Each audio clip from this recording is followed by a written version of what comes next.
सकाळी आम्ही 3-4 जण शिल्लक होतो. आम्हाला वाटलं आज सुटला आमचा काय. काल दुपारच्या सेशनला आपल्याला जे लाभलेले व्याख्याते होते श्रीयुत S.C. राठोड साहेब, जे सहाय्यक प्रशिक्षणार्थी संचालक व्यवसाय शिक्षण व प्रशिक्षण प्रादेशिक कार्यालय नाशिक येथून आले होते. त्यांनी दुपारच्या सत्रात 2 टॉपिक घेतले. पहिलं होतं CTS क्राफ्ट्समन ट्रेनिंग स्कीम आणि दुसरं होतं निरीक्षण. निरीक्षण म्हणजे इन्स्पेक्शन, जे आपल्या संस्थेत आणि कार्यालयात होत असतं, जो की आपला सगळ्यांचा आवडता विषय आहे. कोणालाही निरीक्षण आवडत नाही, इन्स्पेक्शन लागले का आपण सगळे टेन्शन मध्ये येतो. सर्वप्रथम निरीक्षण म्हणजे काय. निरीक्षण म्हणजे शासनाने काही निर्धारित नियम निकष लावून दिले, त्या निकषांची तपासणी करणे म्हणजे निरीक्षण. जे निकष आहेत त्यांची तपासणी, ती तपासणी कशासाठी केली जाते, म्हणजे कोणती संस्था किती कार्यक्षम आहे, जी योजना किंवा त्यांची अंमलबजावणी जर सरकारी कार्यालयाने केली नाही किंवा सरकारी संस्थेने केली नाही किंवा कशी करते, त्याची तपासणी करणे म्हणजे इन्स्पेक्शन. आणि इन्स्पेक्शन हे जिल्हा, राज्य, जिल्हा आणि विभागीय या स्तरावरून होऊ शकते. आणि आपल्या बाबतीत नॅशनल लेवलनी होते. DGT पण आपल्याकडे येऊन इन्स्पेक्शन करून जाते. काही ठिकाणी झाले, काही ठिकाणी नाही झाले, पण जनरली DGT पण आपल्याकडे येऊन इन्स्पेक्शन करते. आणि त्यासाठी शासन एक प्रपत्र काढते. प्रपत्रात एक चेकलिस्ट असते. त्या चेकलिस्ट मध्ये जे मुद्दे असतात त्या मुद्द्यांच्या निकषानुसार आपलं इन्स्पेक्शन केले जातं. अवांतर वगैरे निरीक्षण केले जात नाही. ते जे पॉईंट्स असतात त्या पॉईंटनुसार इन्स्पेक्शन केले जातं. याचे उद्देश काय, इन्स्पेक्शन का केलं जातं, म्हणजे कोणतीही गोष्ट करण्यासाठी शासन त्याच्या मागे उद्देश असतं. त्याचे काय उद्देश आहे, इन्स्पेक्शन का करावं. सर्वप्रथम जे शासनाने निर्देशित केलेले नियम आहे, त्यांचे जे नॉर्म्स आहे आणि जे उद्दिष्ट आहे त्यांचे, त्या उद्दिष्टांची अंमलबजावणी कोणतीही शासकीय कार्यालय किंवा शासकीय संस्था करत आहे किंवा नाही, त्यावर त्या बाबींवर ते त्यांची अंमलबजावणी कशी होत आहे त्यासाठी हे इन्स्पेक्शन केलं जातं. सेकंड वन इज ज्या संस्थेने, शासकीय संस्था आणि कार्यालय, त्यांची जी अंमलबजावणी, त्यांनी सरकारने घेतलेले जे निर्णय, त्यांच्या ज्या योजना आहेत त्या नियमानुसार होत आहे की नाही हे देखील तपासले जाते. जर निरीक्षण दौरान जर कार्यकामात काही त्रुटी किंवा अनियमितता आढळली असल्यास त्या त्रुटी संबंधित संस्थांना आणि संबंधित कार्यालयाच्या निदर्शनास आणून त्यावर ते इम्प्रूव्हमेंटसाठी सजेशन देऊ शकतात, देतात. जर कोणतेही शासकीय कार्यालय किंवा शासकीय संस्था यांच्या अनियमिततेमुळे किंवा त्यांच्या त्रुटीमुळे जर शासनाचे नुकसान होत असेल तर ते नुकसान निदर्शनास आणून त्याची पूर्तताही करायला शासन भाग पाडू शकते किंवा आपण रिकव्हरी म्हणू शकतो. तेही झालेले आहे संस्थेमार्फत किंवा कार्यालयामार्फत करू शकतो. आता इन्स्पेक्शन हे फक्त त्रुटी किंवा काही अनियमित आढळल्या किंवा त्रुटी शोधण्यासाठी असतात का, नाही. इन्स्पेक्शन हे जर काही संस्था किंवा काही सरकारी कार्यालय जर उत्कृष्ट कार्य जरी करत असेल तर इन्स्पेक्शन टीम कडून त्याची दखल घेतली जाते आणि त्याबाबत त्यांना प्रोत्साहन दिले जाते आणि शाबासही दिली जाते. म्हणजे नुसतं इन्स्पेक्शन म्हणजे फक्त त्रुटी किंवा काही त्रुटी आढळून किंवा त्यांना दोष काढून दाखवण्यात याच्यासाठी इन्स्पेक्शन नसतं. आणि तिसरा एक पॉईंट होता निरीक्षण मध्ये सकारात्मक दृष्टिकोन. जसं मी आता सांगितलं, नुसतं इन्स्पेक्शन ही त्रुटी काढण्यासाठी नसतात, त्यामध्ये काही सकारात्मक दृष्टिकोनही असतात. जसं एखादं कार्यालय किंवा एखादी संस्था उत्कृष्ट कार्य करत असेल तर त्याची दखल घेतली जाते. म्हणून आपल्या आता जनरली आपण सगळे शिल्पनिदेशक आहोत, आपण ते यापासून वाचणार नाही. आपल्या दरवर्षी किंवा पिरियडिकली आपल्याकडे इन्स्पेक्शन होत असतील, कोणी नाही सुटणार याच्यातून, प्रत्येकाला सामोरे जावंच लागणार. म्हणून आपल्याकडे याच्याकडे सकारात्मक दृष्टिकोनाने बघितलं गेलं पाहिजे. काही इम्प्रूव्हमेंट करण्यासाठी आपल्याकडे काही आहे का चान्स.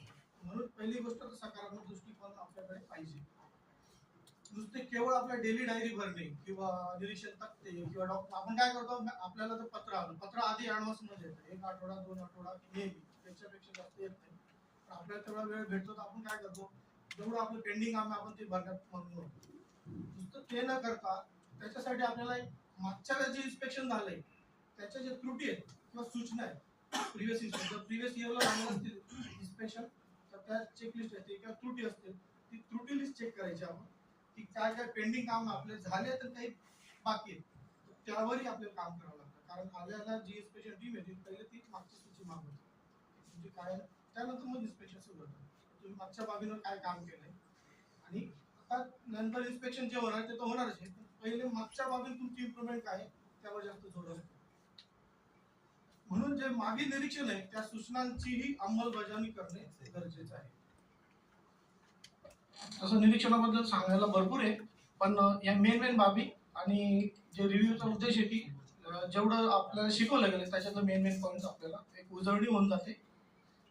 त्यानंतर पुढचे आमचे सहकारी धनश्री मॅडम पुढचा टॉपिक कव्हर करतील, निरीक्षणाचे प्रकार किती आणि कोणते. थँक्यू. नमस्कार सर्वांना. सरांनी आपल्याला सांगितलं निरीक्षण काय असतं, त्याचा सकारात्मक दृष्टिकोन आणि उद्दिष्ट. तर आता निरीक्षणाचे प्रकार काय आहेत ते मी तुम्हाला सांगणार आहे. तसे तर टोटल 8 प्रकार आहेत निरीक्षणाचे. त्यापैकी जे मेन आहेत म्हणजे ज्याच्यामध्ये आपला रोल येतो असे 3 मी सांगणार आहे. बाकीचे जे आहेत लेखा विभाग, आस्थापना विभाग, त्याच्यामध्ये आपला काही फारसा रोल नाही. तर जे 3 मेन आहेत ते आहेत संस्थेचे अंतर्गत निरीक्षण. त्याच्यामध्ये शक्यतो GI आपल्या निदेशकांचं निरीक्षण यामध्ये येत असतं. प्रशिक्षण सत्राच्या सुरुवातीला घेतलेलं हे निरीक्षण असतं. दुसरं आहे निदेशकाचं मासिक निरीक्षण यात अंतर्भूत केलेलं आहे. त्याच्यानंतर आपलं निदेशक जे पाठ घेत असतो त्या पाठांचे घेतलेले निरीक्षण याच्यामध्ये येतात. पुढे गणिताचे किंवा चित्रकलेचे जर निदेशक असले संस्थेत, शक्यतो असतातच, आमच्या संस्थेत नाहीये, तर मग त्यांचं मासिक निरीक्षण याच्यामध्ये घ्यायचं असतं GI. आणि प्राचार्यांनी गट निदेशकाचं घ्यायचं मासिक निरीक्षण हे संस्थेच्या अंतर्गत निरीक्षणामध्ये येतं. दुसरं येतं टेक्निकल तांत्रिक निरीक्षण. याच्यामध्ये मेन 4 घटक आहेत. त्याच्यामध्ये येतात निदेशक, दुसरं आहे यंत्रसामुग्री, ठीक आहे, टूल किट सह. त्याच्यानंतर कच्चा माल व विद्युत पुरवठा किती होतोय याचं निरीक्षण घेतलं पाहिजे, आणि प्रशिक्षणार्थ्यांचं निरीक्षण याच्यामध्ये अंतर्भूत आहे. आणि याच्यामध्ये निदेशकासाठी खास करून कुठल्या गोष्टी आहेत तर त्या आहेत आपलं मस्टर, आपण हजेरी पत्रक म्हणतो, ठीक आहे, प्रशिक्षणार्थ्यांचं घ्यायचं हजेरी पत्रक, आपला लेसन प्लॅन, डेमॉन्स्ट्रेशन प्लॅन, त्याच्यानंतर डेली डायरी, ह्या सगळ्या गोष्टी यात असतात. स्किल्स चार्ट, प्रोग्रेस चार्ट या सगळ्या येतात ते तांत्रिक निरीक्षणामध्ये. ठीक आहे, पुढचं येतं स्टोअर म्हणजे भांडारा विभागात येणारं निरीक्षण. ठीक आहे, त्याच्यामध्ये येतं आपलं डेट स्टॉक रजिस्टर कम्प्लीट करायचं असतं, इंडियन बुक वगैरे वगैरे. ठीक आहे,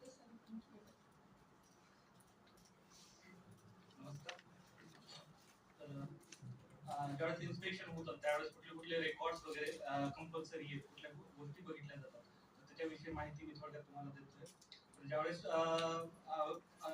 रेकॉर्ड जे आहेत ते आपले विद्यार्थ्यांचे कुठले कुठले बघितले जातात, तर त्यांची जी डेली दैनंदिनी आहे म्हणजे डेली रेकॉर्ड वगैरे काय काय त्यांची असतात, त्यासाठी डेली डायरी एक चेक केली जाते, त्यांची थेरी बुक एक कम्प्लीट केलेली ते चेक केलं जातं, प्रॅक्टिकल बुक एक कम्प्लीट केलं जातं, त्यांचं बघितलं जातं. त्याच्यानंतर असाइनमेंट जे आपण असाइनमेंट देतो, तर माझ्या केसमध्ये मी त्याच्या ज्या वीकली किंवा चॅप्टर टेस्ट घेत असतो तर ती असाइनमेंट म्हणून देत होतो. त्या आपण असाइनमेंटचा रेकॉर्ड आपल्याला ठेवणं कंपल्सरी आहे, एका वहीमध्ये रेकॉर्ड करून त्यांना लिहायला लावणं आणि ते चेक करणं गरजेचं आहे. त्याच्यानंतर जॉब शीट एक त्यांना जे जॉब दिले जाते ते करणं गरजेचं आहे.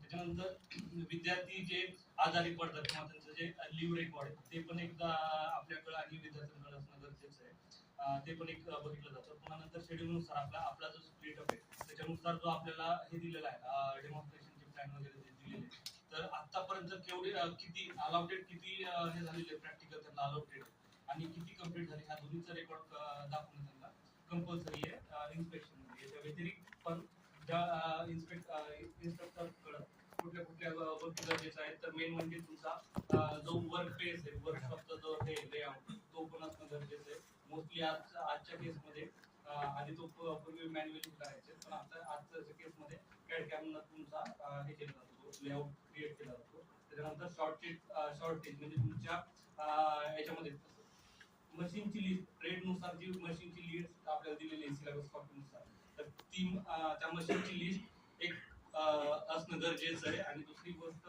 की त्याच्यात किती शॉर्टेज आहे त्याची पण एक सेपरेट लिस्ट असणं गरजेचं आहे. आणि ज्या गोष्टी झालेल्या आहेत खराब झालेल्या आहेत तर त्यांचं पण राईट ऑफ रजिस्टर असणं गरजेचं आहे. तर नुकतीच सरांनी आपल्याला निरीक्षण या विषयावर माहिती सांगितलेली आहे. निरीक्षण हे आपले 27 तारखेचे शेवटचे टॉपिक होते आणि त्यावर आपलं आपल्या काल काय काय झालं याबाबत अवगत करणार आहे. काल आपण नाशिकमधील विविध प्रेक्षणीय आणि धार्मिक स्थळी भेटी दिल्या. शेखर सरांनी सांगितल्याप्रमाणे काल आपला योगाचा सेशन काय झालेला नाही आणि आपण बरोबर 8 वाजता नाश्ता करून कामनाईकडे लक्झरी बसने सकाळी प्रस्थान केले. आणि आपल्या बरोबर महसूल व सहकार खात्याचे प्रश्नार्थ्यांची सुद्धा बॅच होती. आपण सुमारे 10:15 वाजता रमत गमत म्हणजे नृत्य करत निसर्गाचा आनंद घेत रम्य अशा पावसाळी वातावरणात कावनाई येथे पोहोचलो.